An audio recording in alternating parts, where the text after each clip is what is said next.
पूर्व विधायकों की इस श्रृंखला में आज हमारे साथ हैं प्रोफेसर छत्रपाल सिंह जी। नमस्कार। प्रोफेसर छत्रपाल सिंह जी ने घिराए हलके से उप प्रधानमंत्री चौधरी देवीलाल को हराया था। राष्ट्रीय स्तर पे इनकी जीत की चर्चाएं आज तक होती हैं कि इतने बड़े कद के नेता को इन्होंने कैसे हराया। आज हम इनके अनुभवों पे बात करेंगे और इनके पास जो राजनीतिक का जो खजाना है उसमें डुबकी लगाने की कोशिश करेंगे। प्रोफेसर साहब नमस्कार।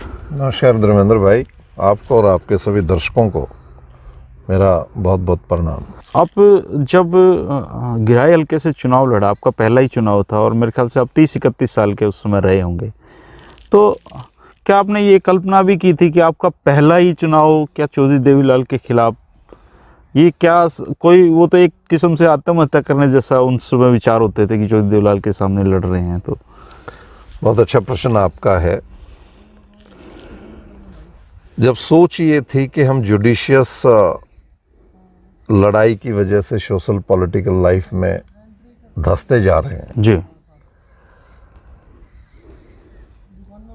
विद्यार्थी जीवन का जो नेतृत्व दिया, चाहे कॉलेज में और यूनिवर्सिटीज़ में, पूरे स्टेट के परिवेश में, और मैं जब दूसरे प्रांतों में भी अध्ययन के लिए गया, वहाँ भी जो जमावड़ा था वही विद्यार्थी नेतृत्व का, यूथ पॉलिटिक्स का था। लेकिन उस वक्त हमारा जो दृष्टिकोण था ना, नॉन पॉलिटिकल था। अच्छा जी। हम ये समझते थे कि जितने भी पॉलिटिकल ऑर्गेनाइजेशंस हैं जी, वो कहीं ना कहीं वेस्टेड इंटरेस्ट के साथ यूथ पॉलिटिक्स में रहते हैं। तो हमें जुडिशियस बात भी यही है कि जो यूथ से रिलेटेड इश्यूज हैं हम उन्हीं के लिए लड़ें। तो हम किसी पॉलिटिकल पार्टी के हिस्सा नहीं होते थे। ओके, ये उसकी शुद्धता थी जुडिशियसनेस की। क्योंकि उस वक्त भी जो पॉलिटिकल विंग्स काम करती थी यूथ्स में, तो उनके खिलाफ मेरा ऑरेशन होता था। हम ये कहते थे कि they are the people who works for their vested interest in the interest of their political parties, ideologistic और वेस्टेड पॉलिटिकल इंटरेस्ट। तो वो जो विषय था, उससे जो पॉपुलैरिटी उस वक्त इलाके के अंदर मिली थी, जिसके अंदर पूरा ज़िला हिसार, जो पुराना फतेहाबाद वगैरह सब इकट्ठे होते थे, और ये इन प्रकार उससे निकल के जब अध्यापन का विषय लेक्चर की तरफ बढ़ा, तो उस वक्त भी एरिया यही था, एरिया ऑफ ऑपरेशन। तो रोज़मर्रा की जो अपने दोस्तों की प्रॉब्लम्स को डील करके काम करते थे, तो हमारी बहुत अच्छी स्ट्रेंथ थी, बहुत अच्छी दोस्ताना तरीके की टीम्स थी। तो कहीं ना कहीं वो विचार जब ये आता था कि we should represent somewhere in the higher houses also in active politics. तो फिर मेरे जो एंसेस्ट्रल विलेजेस और मेरा जो एरिया था वो घिराए विधानसभा क्षेत्र ही था, जो मैं आपके सवाल के जवाब में नज़दीक पहुंच के बात कर रहा हूँ। और 91 तो मेरा चुनाव लड़ने का मुझे मौका मिला था, but I was aspirant in 87 also. अच्छा। और इस जो विद्यार्थी पॉलिटिकल एक्टिविटीज़ थी और जो उस वक्त सरकारों से टकराव और जो झगड़े थे, पीक पे थी वो चीज़ें, पीक पे थी। और कहीं ना कहीं मेरा ताल्लुक एक बार जो वाइस चांसलर्स के इश्यूज थे, तो I led a state deputation against those vice chancellors और against that government, specially to Shrimati Indira Gandhi ji. अच्छा। तो it was a big type of national news headlines थी पेपर्स की जी। तो उस सिलसिले में कहीं ना कहीं संजय गांधी जी से और उस वक्त के बाद में कहीं राजीव जी से मुलाकात का दौर चल पड़ा, और वो हमें फिर लाइक भी करने लग गए थे, जिसकी वजह से फिर यूथ कांग्रेस की एक्टिविटीज़ के साथ जुड़ाव हो गया था। तो 87 में वी वर डिनाइड टिकट्स। अच्छा, आपको ऑफर हुआ था? We were not given. अच्छा। हमने इच्छा जाहिर की थी उस वक्त। अच्छा, देनी। और राजीव जी को ये लगता था कि इट इज़ टू अर्ली अच्छा, तो पार्टी की 25 साल ही रही होगी उस हाँ, समय तो। पार्टी की हवा भी उन दिनों अच्छी नहीं थी। अच्छा, तो मैं तो ये 87 कहूँगा में कि तो लहर थी चौधरी देवीलाल की। जी, वो हमारे वेलविशर थे कहीं ना कहीं। जी जी। तो हमने जब नाराज़गी जाहिर की कि हम बेटर कैंडिडेट हो सकते थे, तो आप लोगों ने हमें टिकट नहीं दिया, जी, तो उन्होंने कहा कि कोई बात नहीं। मतलब तो कांग्रेस में इतनी डेमोक्रेसी थी। यस, हमने रिजल्ट बताया कि अच्छे परिणाम नहीं होंगे। अच्छा। तो उसके बाद में जब मिल के आए तो राजीव जी हंस के मुस्कुरा के कहा कि ज्योतिषी आ गए हैं। और मुझे स्पेशली ध्यान है अच्छे से, जब हम मिल के जो यूथ कांग्रेस के लोग थे वापस चलने लगे, जी, तो राजीव जी ने मुझे इशारा करके वापस बुलाया। मार्केट अलवा जी उनके सेक्रेटरी का काम देखती थी, तो इशारा किया, मैं नज़दीक गया, तो don't worry, you have to contest next election. अच्छा, तो फिर 91 के चुनाव में, वही 91 के चुनाव में उन्होंने, तो ये घिराई हल्का आपने चुना? Because by the virtue of my on area it was my conscious. तो आपको पता था कि यहाँ से चौधरी देवीलाल आने वाले हैं यहाँ से? मुझे किसी का नहीं पता था, मुझे ये पता था कि मुझे चुनाव लड़ना है। अच्छा, I तो was not आपकी aware. पहले डिक्लेयर हुई थी या नाम, या उन्होंने पहले कर अब ये दिया था? बड़ा इंटरेस्टिंग सवाल है। मैं अंदर की बात, लोगों का आज भी ये सवाल रहता है जी, और कुछ लोग कह देते हैं कि देवीलाल जी चुनाव लड़ रहे थे इसलिए छत्रपाल को डाल दिया, जी जी। और कुछ लोग समझते हैं कि नो देवीलाल जी, अभी किसी को टिकट तो देनी है देवीलाल के सामने, इस तो किस्म के सवाल आते हैं। तो बड़ा अच्छा आपका सवाल है, और मैं आज अंदर की बात आपको बताता हूँ। जी, बेसिकली भजन लाल जी का मेरा 36 का आंकड़ा शुरू से ही था। अच्छा जी। वो नहीं चाहते थे कि मैं चुनाव लड़ूं, और वो नहीं चाहते थे मुझे टिकट भी मिले। अच्छा, बट बिकॉज राजीव जी की टीम में हम रिकग्नाइज थे, तो मैंने तो 87 में उनका इशारा बताया था कि उन्होंने कहा था कि यू हैव टू कॉन्टेस्ट अगली बार मिल नेक्स्ट जाएगी। इलेक्शन। सो एक सब पार्लियामेंट्री बोर्ड की मीटिंग रहती है जी, जो स्क्रूटनी कर देती है, पैनल बनाती है या सिंगल आउट कर देती है, भाई this is the only candidate. Like it was to be headed by Karunakaran ji that time. अच्छा, तो Karunakaran ji was very close to Bhajan Lal ji. So people were apprehending के छत्रपाल को तो टिकट भजन लाल मिलने नहीं नहीं देगा, लाइक दैट। सो फॉर्चुनेटली जो ऑर्गेनाइजेशन का सेटअप था वो भी मेरे फेवर में था, राजीव जी की कंसेंट थी, तो मुझे तो कोई डर था ही नहीं। बट जो लोगों को लगता था कि नहीं मिलेगी, कहाँ तक ये होगा। तो करुणाकरण जी को किसी असाइनमेंट की वजह से केरला जाना पड़ गया, जी, और he was replaced by Arjun Singh ji. Arjun Singh ji की कोठी पे सब पार्लियामेंट्री बोर्ड की मीटिंग हुई, जो टिकटें फाइनल कर रही थी। टिकटें फाइनल कर रही थी। तो committee was sitting inside and I was sitting in his lawn. जी, तो भजन लाल जी अंदर से काफ़ी नाराज बीच में मीटिंग को छोड़ के चले गए कि कुछ नहीं हो रहा, राजीव जी के यहाँ फैसला होगा, लाइक दैट। अच्छा, सो आई वॉज हैप्पी कि इनकी नहीं सुनी जा रही है, लाइक, तो we are on the safer side. So out of that meeting my single name was kept in that list from Girai. It was confidential, it was not declared, लेकिन but कर दिया, लिख दिया था उन्होंने। फाइनल हो गया था। तो क्यों मुझे रिजाइन भी करना था। अच्छा, उस समय आप जॉब में थे? जॉब में था, मैं पढ़ा रहे थे आप कॉलेज में? कॉलेज में पढ़ाता था। तो शायद उसी में पढ़े भी हैं आप? मैं वहीं उसी में पढ़े, उसी में पढ़ा उसी है में आपने? पढ़े। मेरे बहुत सारे जो पक्ष और विपक्ष में स्लोगन लगाने वाले मेरे विद्यार्थी थे। अजय चौटाला मेरे ख्याल से आपके जूनियर थे? जी, मेरे से वो एक क्लास पीछे थे यहाँ पे। अच्छा। और तो वो तो तब आपको भाई साहब भी कहते होंगे उस भाई समय? साहब भी कहते थे, और मेरी मदद भी करते थे स्टूडेंट पॉलिटिक्स में। अच्छा अच्छा, हाँ जी, मेरे साथ थे वो। और उस विषय को जहाँ तक मैं ठीक से याद कर पा रहा हूँ, जब सिंगल नाम मेरा रहा तो कॉन्फिडेंशियल था, तो मैं जॉइंट सेक्रेटरी और उनसे मिला, तो उन्होंने कहा कि इट इज़ कॉन्फिडेंशियल। तो मैंने कहा दादा मुझे रिज़ाइन भी करना पड़ेगा। जी, तो I was just pointed out कि keep your fingers closed. I remember those words even today. So I was relax, slept in the night. तो in the morning I went again. मैं कहा अब तो कॉन्फिडेंशियल बहुत हो लिया, तो व्हाट शुड आई डू? कहते you can proceed for the resignation also. अच्छा अच्छा। सो मैंने कहा what is the internal story? तो टोल्ड मी कि your single name is there. अच्छा, चौधरी भजन लाल ने अपोज किया? उसके बावजूद मेरा नाम सिंगल करके पार्लियामेंट्री बोर्ड के लिए सब पार्लियामेंट्री बोर्ड ने रिकमेंड कर दिया था। तो पार्लियामेंट्री बोर्ड की meeting was to be held at Rajiv ji's house, अच्छा। जिसमें आजकल सोनिया जी रह रही हैं। तो पार्लियामेंट्री बोर्ड की मीटिंग अंदर हॉल में चल रही थी, मैं वहाँ बरंडे में उनके यहाँ बैठा हुआ था। सो मेरा टिकट तो हो ही चुका था। On that day I came to know कि Chaudhary Devilal ji is filing nomination from घिराई।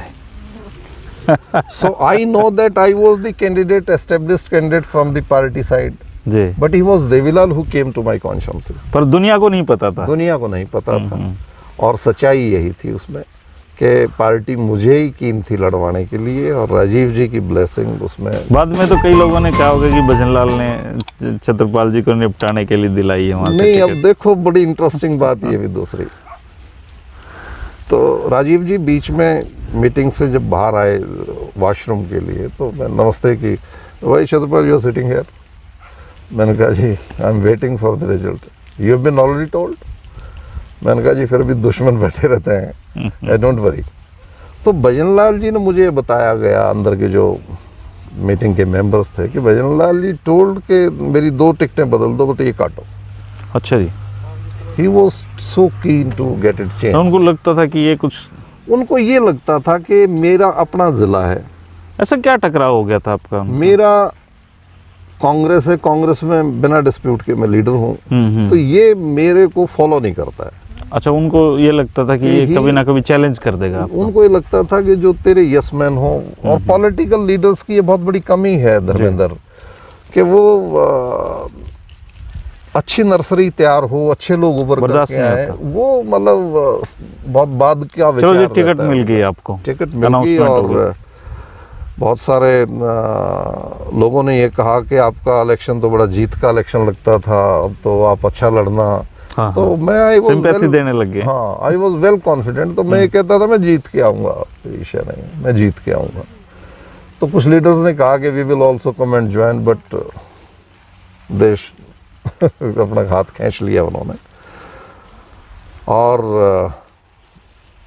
मैंने अपने इलाके में आकर के जो चुनाव प्रचार शुरू क्या किया, लोगों को इकट्ठा किया। इकट्ठा करके मैंने राजीव जी के सेंटिमेंट्स, इलाके में हमारा जो विजन है वो सारा रखा, और कहा भी यदि आप पहले मुझे अल्लाह शेरी देते थे कि कांग्रेस की तो हालत ख़राब है, बट आप लड़ोगे तो आप जीत सकते हो, बिकॉज माई इंडिविजुअल जो करेक्टर था, इट वाज अप्रिशिएटेड और रिकग्नाइज्ड और एंडोस्ड बाय द पीपल। इसलिए चर्चा, और जो साथ का जो पढ़े थे, जिनको पढ़ाया था, जो एक रिकग्निशन थी टीम में जी। सो ये इस किस्म की बातें थी। तो अब कहा भाई अब देवीलाल जी इस इलाके में आ गए, तो मेरा क्या कसूर है इसमें? तो मैं तो हूँ। यदि आपको लगता है कि मैं फिट नहीं हूँ इलाके के लिए देवीलाल जी को और सेवा करनी, तो ये टेल मी, मैं राजीव जी को मना कर देता हूँ जाके से। सो पंचायती फैसले हुए धर्मेंद्र। अच्छा, लोगों ने कहा भी कोई विषय ही नहीं है, जब हमारा मन था और हमारा बेटा ठीक सेवा कर सकता है यहाँ से, तो ये कांग्रेस का उम्मीदवार नहीं, हमारा पंचायती उम्मीदवार भी होगा। और अखबारों ने, प्रेस ने जो फैसलों के बीच में मौजूद थी वो लिखा, एंड जो देवीलाल हैड टू कंसीडर। तो ऐसा सुना जाता है कि उस इलेक्शन में कि जो देवीलाल तो पहले तो ये कहा था कि मैं चुनाव प्रचार में ही नहीं जाऊंगा। बिल्कुल सही बात है, चौधरी देवीलाल बहुत कॉन्फिडेंट थे, क्योंकि उनका जो नॉमिनी यहाँ से 25-26 हजार से जीत जाता था। और इतना ही नहीं, चौधरी देवीलाल किसी को टिकट दे के यदि इलेक्शन से पहले आ गई हो कि नहीं ये नहीं मेरा ये कैंडिडेट, तो लोग फिर भी बदल देते थे। तो इतना विश्वास था उनको इलाके के ऊपर, और Chaudhary Devi Lal mass based leader रहे हैं पूरे देश में। उन्होंने सिसाई गाँव की एक जनसभा का काफी चर्चे रहते हैं कि क्योंकि सिसाई उनके गोत्र का गांव था, सियागों का। सिसाई एक्चुअली 2 पाने हैं ना, जैसे काली रावण और सियाग पाना है। तो वहाँ काली रावण पाने में और सियाग पाने में थोड़ा सा पॉलिटिकल सोच का फ़र्क भी रहता है। तो काली रावण पाने में तो मेरे को काफ़ी सपोर्ट था। बोड़ा पाना में भी मुझे काफ़ी, जो मेरी सोशल इक्वेशंस थी, मेरे दोस्ताना जो ताल्लुकात थे उनमें, और वहाँ का उस वक्त का वर्तमान सरपंच भी जो था वो देवीलाल जी की चाय रखी थी, और बिल्कुल मौके के ऊपर वो विड्रॉ कर गया। आपको और आपके साथ चल मेरे साथ आ तो गया। चौधरी साहब तो फिर दो बार घूमे बता रहे थे उस चुनाव चौधरी में। देवीलाल ने काफी टफ चुनाव हो गया था। बहुत टफ चुनाव हो गया था और चौधरी देवीलाल को इस बात की खबर जब लग गई थी तो चौधरी देवीलाल ने खूब इलेक्शन कैंपेन सुना किया। आपके चुनाव में जहाज से भी कुछ पर्चे वर्चे बटे थे उस समय, वो जो हरियाणा के लिए नई बात थी उस नई समय। बात थी। ऊपर से पर्चे डलवाना चुनाव प्रचार का हिस्सा था, लेकिन लोग जब नेगेटिव सोचने लग जाते हैं तो कहते थे ऐसे ही ऊपर से ही गिर जाओगे, ऐसे ही ऊपर से ही गिर जाओगे। इस किस्म के कमेंट्स लोग करते थे। अच्छा, चुनाव तो आपका शांतिपूर्ण रहा होगा।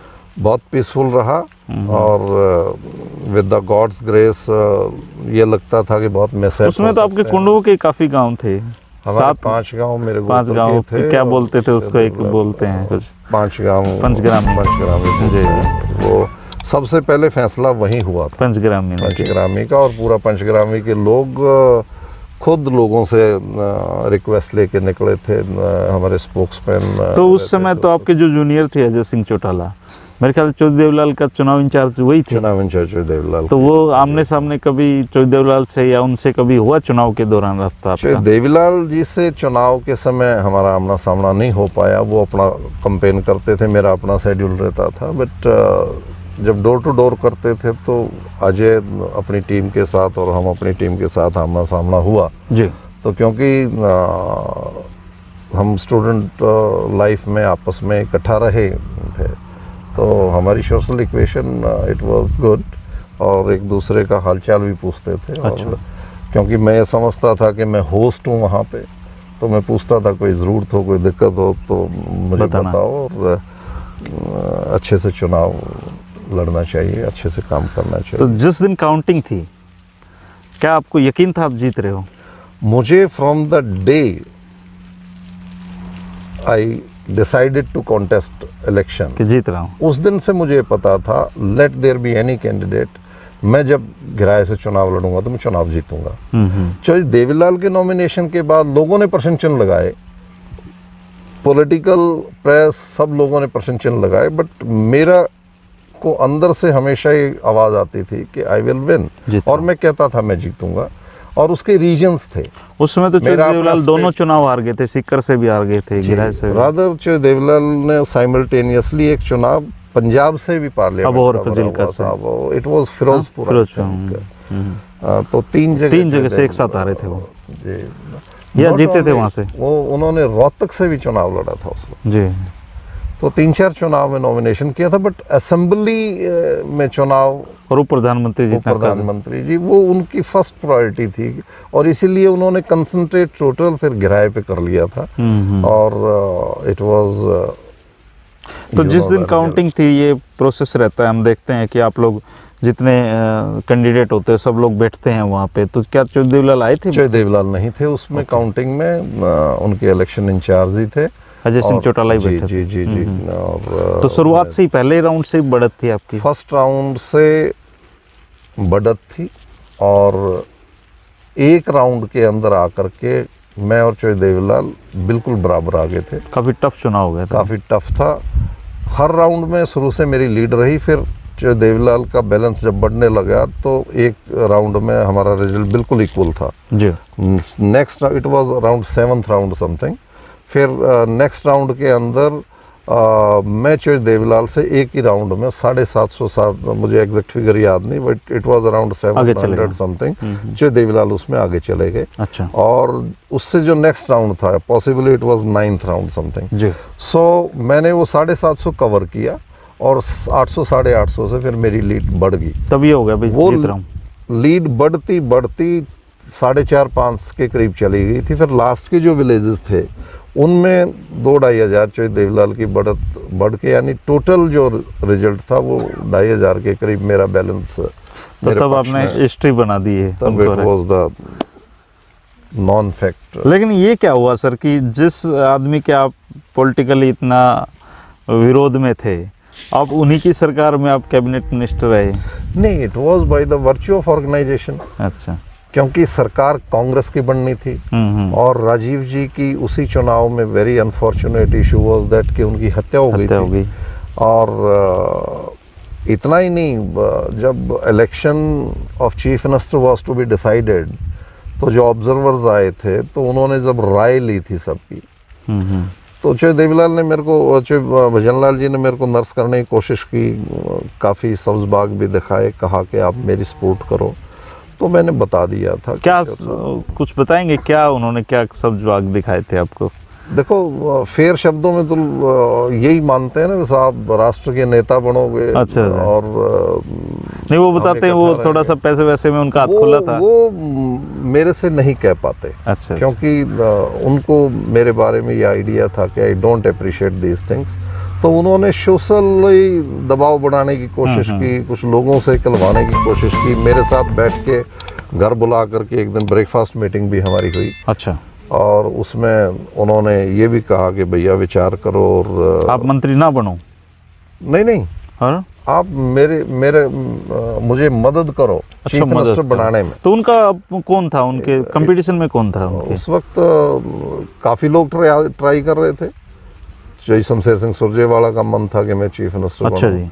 कुछ और लोग, चौधरी वीरेंद्र सिंह का भी वीरेंद्र सिंह कहते हैं कि अगर राजीव गांधी जी की हत्या नहीं होती तो वीरेंद्र सिंह तो चीफ मिनिस्टर का चुनाव तो लड़ा उन्होंने। उन्होंने कहा कि मैं भी कैंडिडेट हूँ जी। और मेरे को जब चौधरी भजनलाल जी ने सुबह ब्रेकफास्ट में, फैमिली के लोग भी थे, और कहा कि भैया मेरे को मदद करो, तो मैंने कहा चौधरी साहब मैं इस चुनाव में आपको चीफ मिनिस्टर के लिए सपोर्ट नहीं करूँगा।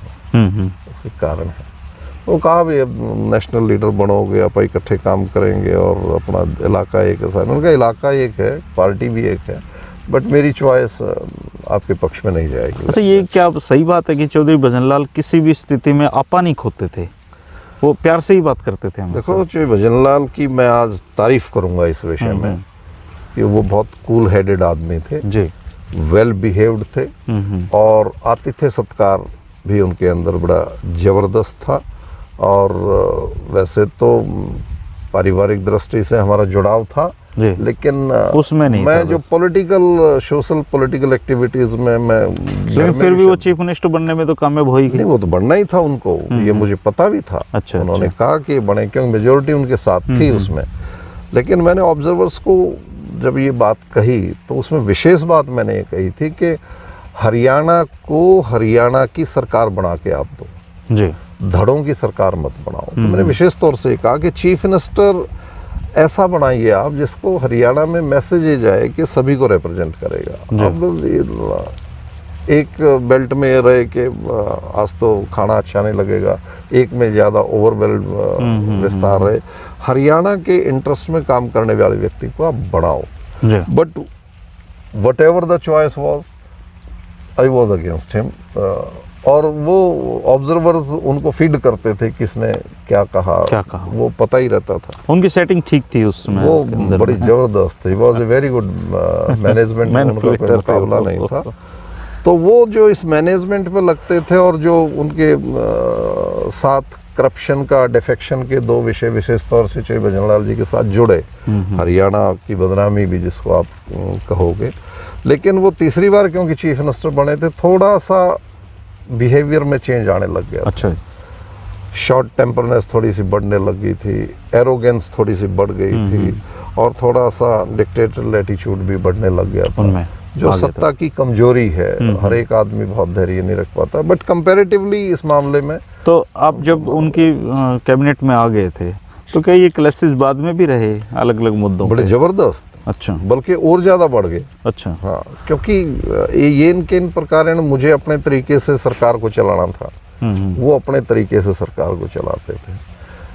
मैं ये समझता था पावर क्लैश था ये, not only power clash where it is to be utilised. जी, पावर का सदुपयोग हो रहा है या दुरुपयोग हो रहा है। जी, मेरा इंटरेस्ट था कि जिन लोगों ने मुझे एमएलए बनाया है, मैं उनकी सेवा जबरदस्त करूं, रिजल्ट जो भी पॉलिसीज बनी उसका मैक्सिमम बेनिफिट उनको मिले, हल्के में सर्विसेज मेरे हल्के में मेरे नौजवानों के पास जाएं, मेरे जो एम्प्लॉयज़ हैं वो कंफर्टेबल स्टेशंस पर रहें, और इलाके के अंदर डेवलपमेंट हो, पानी बिजली सब विषय में कोई। तो ऐसा बताया जाता है उनका फोकस तो पूरा बिश्नोई बेल्ट पे ही रहता था नौकरियों में। तो ये बहुत विशेष मुद्दा रहा बीच में टकराव का। जो भूपेंद्र सिंह हुड्डा जी जब चीफ मिनिस्टर थे तो कहते थे कि पुराने रोहतक में ही दिया है उन्होंने सब कुछ। तकरीबन चीफ मिनिस्टरों के अंदर ये कमी रही जी कि पूरे हरियाणा के बारे में नहीं सोच पाए।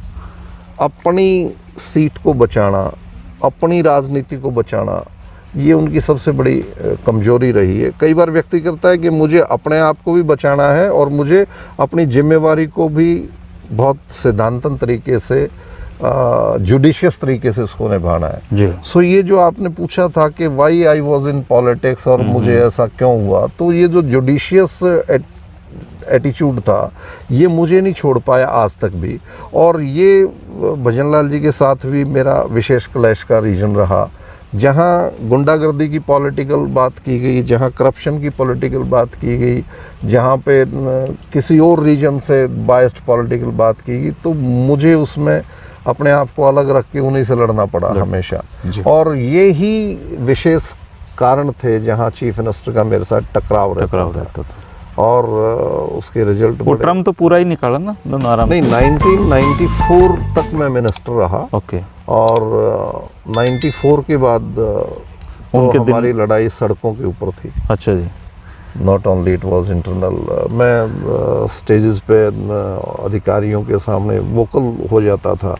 और कई बार जब मैं और भजन लाल जी इकट्ठे बैठते थे तो ये प्रश्न आता था, भाई आप ऐसा क्यों करते हो। तो मैं बड़ी साफ शब्दों में उनको कहता था कि मैं ऑर्गेनाइजेशन के हक में बोलता हूँ कि ठीक बोलते हो, पार्टी की पॉलिसीज़ को ठीक से बोलता हूँ, बहुत अच्छा बोलते हो। मेरा डिपार्टमेंट की प्रोग्रेस जो है आपके किसी भी डिपार्टमेंट की प्रोग्रेस से कहीं कम है। रादर आप तकनीकी शिक्षा में उस समय आपने सबसे बड़ा रेवोल्यूशन दिया मैंने। वो उसी सिर्फ बहुत सारे बने हुए हैं उस समय। यस, 3880 दाखिले का मैं उससे बड़ा कॉलेज छोड़ के गया था। और वो भी डिपार्टमेंट इसलिए सोच के दिया गया था, मिनिस्टर बनाना मजबूरी थी। अभी तकनीकी शिक्षा में मिनिस्टर बनाना मजबूरी थी क्योंकि रिजल्ट पॉलिटिकल था। दिल्ली में जो टीम थी उसमें मेरे इक्वेशन ठीक थे, लेकिन पोर्टफोलियो असाइनमेंट के टाइम पे ये किसी अधिकारी ने समझाया होगा जी कि ये दे दो, कुछ नहीं कर पाएंगे। बट वही मेरे लिए ब्लेसिंग इन डिस्गाइज थी। जहाँ काम करने की गुंजाइश हो, जिसके थ्रू मैं नौजवानों को रोज़गार की शिक्षा दे पाऊँ और मैं उस महकमे को बढ़ा पाऊँ। मैंने वर्ल्ड बैंक से 81 करोड़ एक ग्रांट लिया, 201 करोड़ का प्रोजेक्ट बनाया। जीजेयू मैंने बनाई उस वक्त, Chhoturam university technical education. GJU आपके समय में? Yes, it was my decision. लेकिन उसका क्रेडिट कहते हैं जो भजन लाल को मैंने कभी भी किसी काम के लिए गर्दन निकाल के क्रेडिट की अपेक्षा नहीं की। बट एक रिटन बुक है जो आज आपको मैं बता देता हूँ। मैंने Tamil Nadu was the best state as far as technical education was concerned. जी। I went there, I studied that, I brought out with a book. 21 recommendation उसके अंदर मैंने लिखे कि ये काम मुझे अपने इन 5 साल के टेन्योर में करना है और इससे मेरे को टेक्निकल एजुकेशन को इतना बढ़ावा दूंगा और इससे मेरे नौजवानों का रोजगार इतने लेवल पर बढ़ जाएगा। और ये वही वजह है कि आज जो बच्चे कोई 50,000 से 2-2 लाख रुपए तक महीने के ले रहा है, ये उस वक्त की फाउंडेशन है। क्योंकि दिल्ली को 3 तरफ से हरियाणा दबाता हो, गुड़गांव, फरीदाबाद जैसे, बहादुरगढ़ जैसे, और चंडीगढ़ के सराउंडिंग हम हों, नेशनल हाईवे के ऊपर हम हों, और वहाँ बाहर की स्टेटों के बच्चे रहें और हमारे, क्योंकि बच्चों के पास टेक्निकल एजुकेशन नहीं थी, तो 3880 बच्चे का इनटेक, और मैंने विद इन मेरे 3.5-4 ईयर्स के टेन्योर में उसको मैं लैक्स में लेके चला गया था। चलिए, ये तो हरियाणा में आपका उनके साथ रहा जो भी। नमस्कार दोस्तों, पूर्व विधायकों की श्रृंखला में आज हमारे साथ हैं प्रोफेसर छत्रपाल सिंह जी। प्रोफेसर छत्रपाल सिंह जी ने घिराए हलके से उप प्रधानमंत्री चौधरी देवीलाल को हराया था। राष्ट्रीय स्तर पे इनकी जीत की चर्चाएं आज तक होती हैं कि इतने बड़े कद के नेता को इन्होंने कैसे हराया। आज हम इनके अनुभवों पे बात करेंगे और इनके पास जो राजनीतिक का जो खजाना है उसमें डुबकी लगाने की कोशिश करेंगे। तब जब चौधरी देवीलाल को आपने हराया तो उसके बाद क्या कभी चौधरी देवीलाल से आपके संपर्क बने? आपके एक इंटरव्यू का भी जिक्र आता है जो आपने दिया था दिल्ली में। आपने चौधरी देवलाल के बारे में उनको भीष्म पितामह बताया था। पॉलिटिकल सफ़र का भीष्म पितामह। जी जी। बहुत अच्छा सवाल आपका है। मुझे बहुत इमोशनली उन चीज़ों को मैं याद करता हूँ धर्मेंद्र। मैं चौधरी देवलाल के बारे में जैसा सुनता था, समझता था, Chaudhary Devlal was not much qualified. जी। शिक्षा की कमी थी, लेकिन कढ़ाई उनकी बड़ी ज़बरदस्त थी। जी। और शिक्षा तो पॉलिटिकल आदमी को फिर बताते हैं कि उनमें ये खूबी थी कि वो पॉलिटिकली जिसके विरोधी होते थे वो उनके घर भी जा सकते थे, उनसे भी बात कर सकते थे। ये बड़प्पन था चौधरी साहब का। और वो चीज़ मैंने खुद एक्सपीरियंस किया। जी। मुझे लगता था कि इस इलेक्शन के बाद में वो काफ़ी नाराज़ हुए होंगे मेरे से जैसा, लेकिन मेरी खुशी का ठिकाना नहीं था जब मुझे पता लगा, एक अधिकारी ने आके कहा कि चौधरी देवलाल आपसे मिलना चाहते हैं। अच्छा जी। चाय पीना चाहते हैं आपके पास। और वो अधिकारी जब मेरे से ये बात कर रहा था कि चौधरी देवलाल आएंगे, तो मैं मिनिस्टर सूट में हरियाणा भवन में रुका हुआ था। जी। तभी टेलीफोन की घंटी बजी। मैंने फ़ोन उठाया तो उधर से जो आवाज़ थी, वो गले में थोड़ा बोलते थे, हेलो। तो मैं नमस्ते कि मैं चौधरी साहब राम राम। मैं समझ गया था कि चौधरी देवलाल का फ़ोन है। तो उन्होंने कहा छत्रपाल बोल रहा है। मैंने कहा हाँ चौधरी साहब मैं बोल रहा हूँ। कहाँ हो?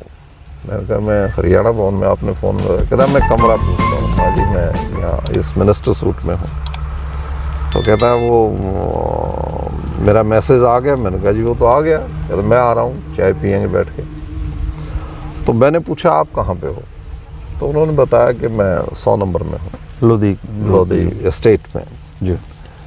तो मैंने कहा फिर ये तो ढाबा है, मैं तो ये तो होटल में रुका हुआ हूँ। हरियाणा भवन तो सर कैंटीन की चाय मिलेगी, तो आपका तो रसोई होगी, घर की चाय मिलेगी। तो उन्होंने कहा कि आपने ऐसा इसलिए कहा कि इतने बड़े आदमी के पास मेरा अच्छा नहीं मन लगता। ये था कि वो चल के क्यों आए, मेरा फर्ज बनता है। तो मैं उनके अधिकारी को यही कह रहा था भी चौधरी साहब मुझे बुला लेते, आने की क्या बात थी। राजनीति अपनी जगह है, लेकिन वो कोई विषय नहीं। उनका उम्र में मेरे से बड़े हैं, ओहदे में उन्होंने बहुत पॉलिटिकल हाइट्स उन्होंने ली हैं, सामाजिक ताल्लुकात में मेरे से बड़े हैं, हर तरीके से मुझे सम्मान करना चाहिए। तो वो क्यों आए, मैं चलूँगा। और ऐसा ही हुआ जी। तो ही वॉज वेरी हैप्पी कि मुझे ऐसा ही लगता था तू मानेगा नहीं। तो मैंने कहा जी मैं अभी आता हूँ। तो फिर मैं गाड़ी लगवाई और 100 नंबर में मैं गया। तो 1-1.5 घंटा चौधरी देवलाल बाहर ही खड़े थे, जफ़ी भर के मुझे अंदर लेके गए और बेडरूम में जाके बैठ के 1-1.5 घंटा सोशल पॉलिटिकल बातें हमने की। और बहुत सारे पॉलिटिकल एक्सपीरियंसेस वो शेयर करते थे जी। और उनको अच्छा लगता था। और ये भी लगता था, वो चाहते भी थे कि मैं उनके साथ और हम इकट्ठा काम करें, ऐसा वो कई बार कहते थे। अच्छा जी। तो बीच बीच में मैंने मजाक किया। मैंने कहा जी इकट्ठा तो नहीं किया आप लोगों ने? ना, कभी नहीं किया। हाँ। लेकिन क्या मजाक किया आपने? मैंने मजाक किया, मैंने कहा जी आपकी तो चलती नहीं आजकल, अब क्या। तब तो ओम प्रकाश जी की चलती थी। तो ऐसा ही जब मैंने कहा नहीं हम क्या करेगा, मैं करता हूँ। इस किस्म के मजाक भी हुए।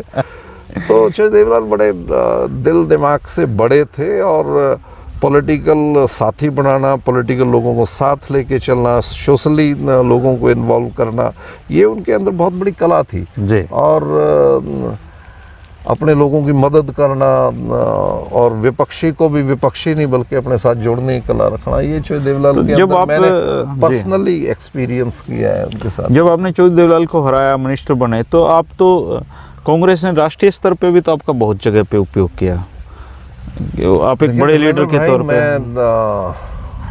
राजीव जी ना रहते तो बात ही कुछ होते, तो बात ही कुछ और होती। अच्छा अच्छा। और क्योंकि सेंट्रल लीडरशिप के अंदर फिर तो भजनलाल जी का प्रभाव बढ़ता चला गया बेशक उसके, लेकिन जो पुराने ताल्लुकात और जो पुराने लीडर्स थे उस वक्त के, इंदिरा जी के साथ के, राजीव जी के साथ के, वो निभाते थे। और ऑर्गेनाइजेशन कैसे चले, ऑर्गेनाइजेशन में पोटेंशियल क्या है, उन लोगों को रिकग्निशन देते थे। और उसी की वजह थी कि मुझे दिल्ली में सुन लिया जाता था और मेरे को रिस्पॉन्सिबिलिटीज़ असाइन की जाती थी। मैं राष्ट्रीय स्तर पे कोई ऐसा स्टेट नहीं रहा होगा जिसका मैं ऑब्जर्वर ना रहा हूँ। अच्छा। तो विशेष चाहे टिकट एलोकेशन के कई मसले होते थे तो कई स्टेट्स में मेरे को तो जिम्मेवारियां उसके बाद आपने कौन सा पॉलिटिकल चुनाव? इश्यूज होते थे, कहीं कॉरपोरेशन के चुनाव होते थे या पॉलिटिकल कम्बैट्स होती थी आपस में, कहीं इन्फ्लिक्ट्स होते थे लीडर्स के, तो कई जगह जिम्मेवारियां मिलती थी रिस्पॉन्सिबल तरीके से और मैं जाता था।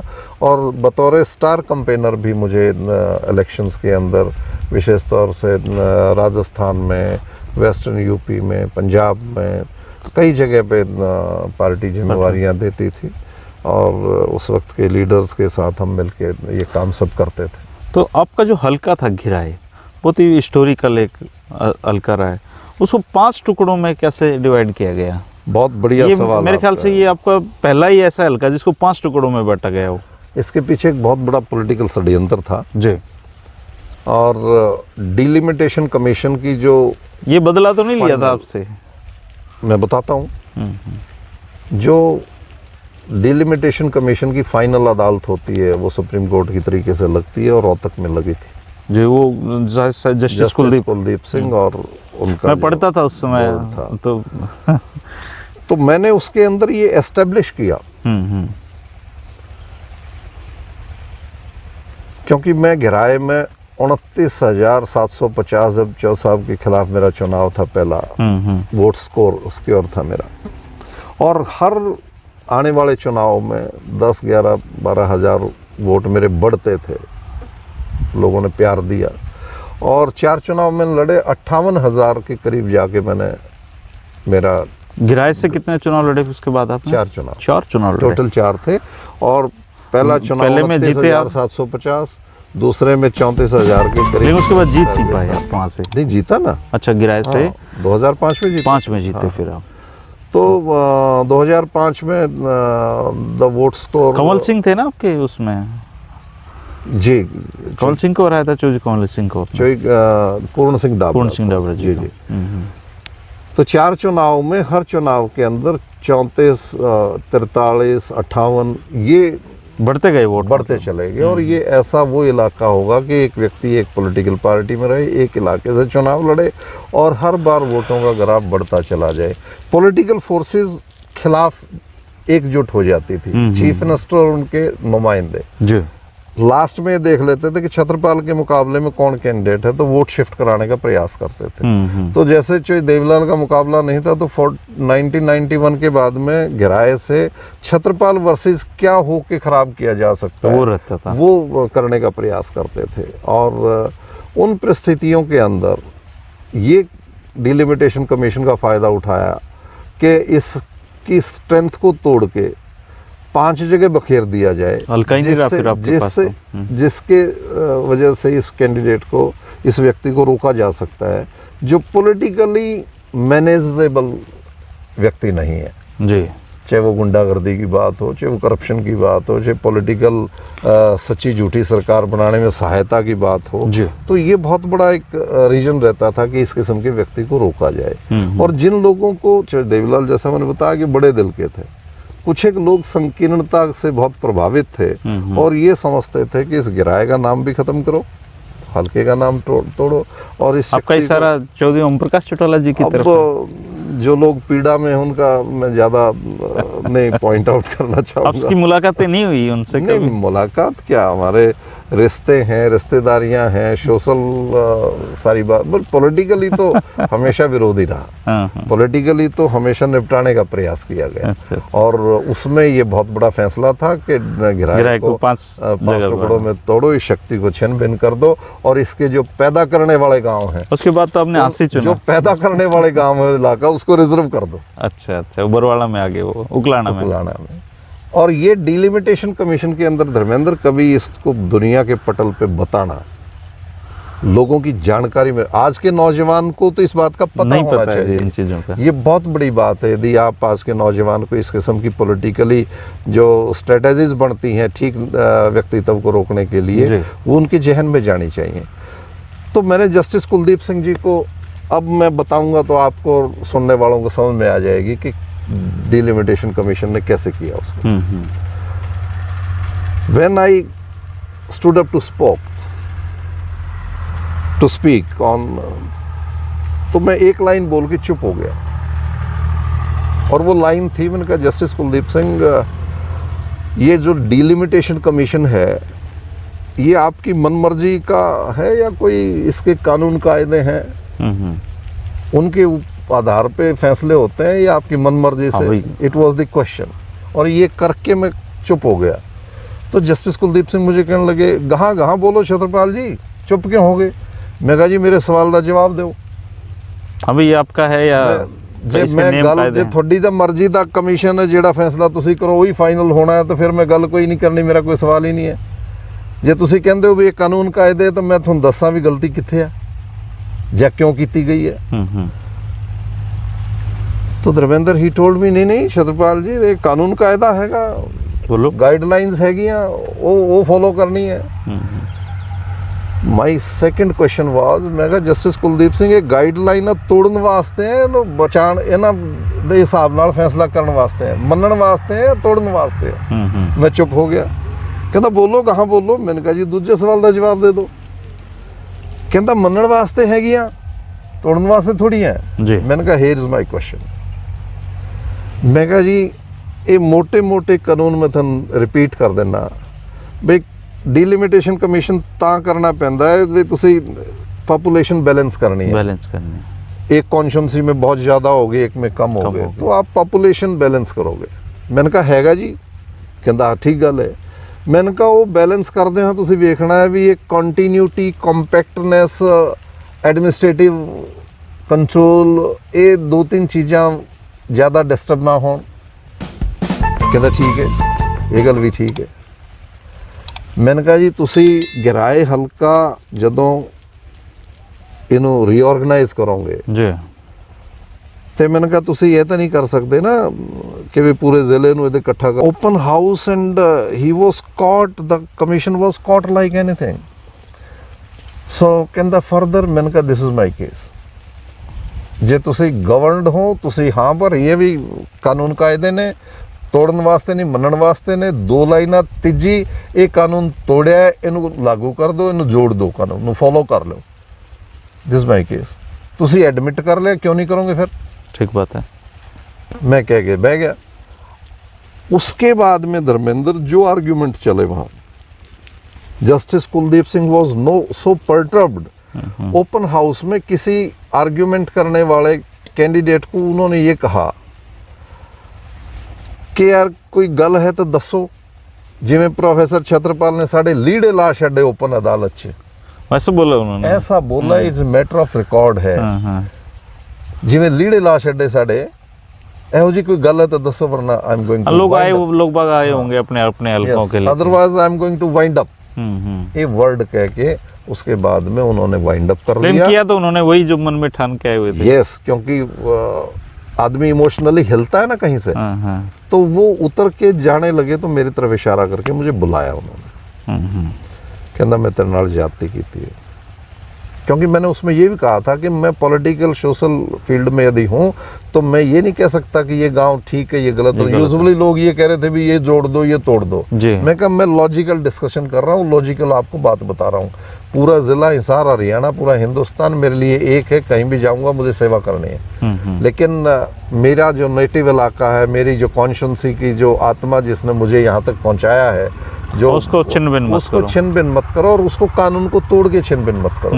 आप, मैंने ये लाइन भी बोल दी थी कहीं अपने आर्गुमेंट में कि mister Justice Kuldeep Singh, you are playing having hands in glove with some political authority to disturb my political career and my conscience।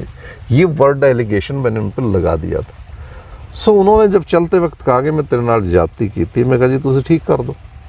तो he called me in the commission कि आप आ जाएं, मैं बात करूँगा। चली नहीं उनकी, चली इसलिए नहीं कि it was the open argument. Again he was pressurised. The moment I went to the commission, तो फिर जाते हो कहता छत्रपाल जी कहता पिंड को इधर उधर कराना दस दे।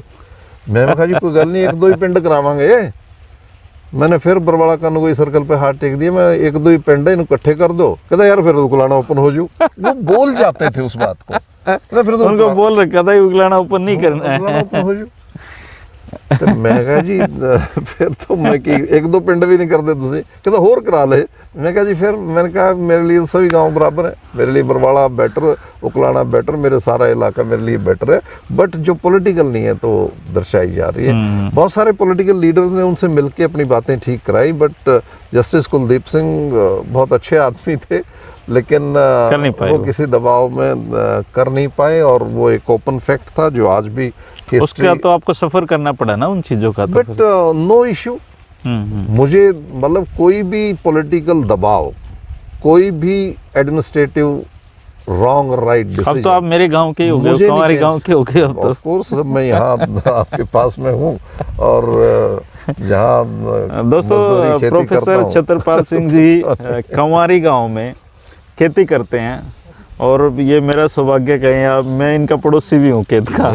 तो और ये सुबह से शाम तक मेहनत करते हैं। इन्होंने अपना, अब जब पिछली बार मैं मिला था तो काफ़ी मेरी तरह बहुत हेल्दी थे ये, अब फिट हैं।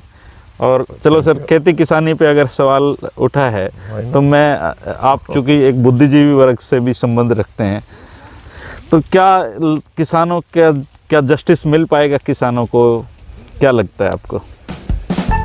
नरेंद्र, किसान का ताल्लुक ना तो किसी जात से होता है, किसान का ताल्लुक ना किसी धर्म से होता है, किसान का ताल्लुक ना सिर्फ इलाके किसी से होता है। ये तो एक प्रोफेशन है, आजीविका का आधार है। और सौभाग्य से आपका और मेरा राष्ट्र भारतवर्ष कभी 80% पॉपुलेशन खेती पे आधारित था। आज वो subject to the verification, I may be right, वो परसेंटेज कहीं 70%, 65% तो आज भी खेती के ऊपर ही लोग आधारित हैं। और खेती के साथ जुड़ाव जो रेस्ट ऑफ द पॉपुलेशन है, चाहे वो 20% थी, चाहे वो 30% हो, उसका जुड़ाव भी खेती के उत्पादन से ही है जी। और जब बैकबोन, जिसको आप कहोगे, इतनी बड़ी पॉपुलेशन जब इस प्रोफेशन से जुड़ी हो और वो बैकबोन कहीं कमज़ोर हो तो निश्चित तौर से राष्ट्र मजबूत नहीं हो सकता है।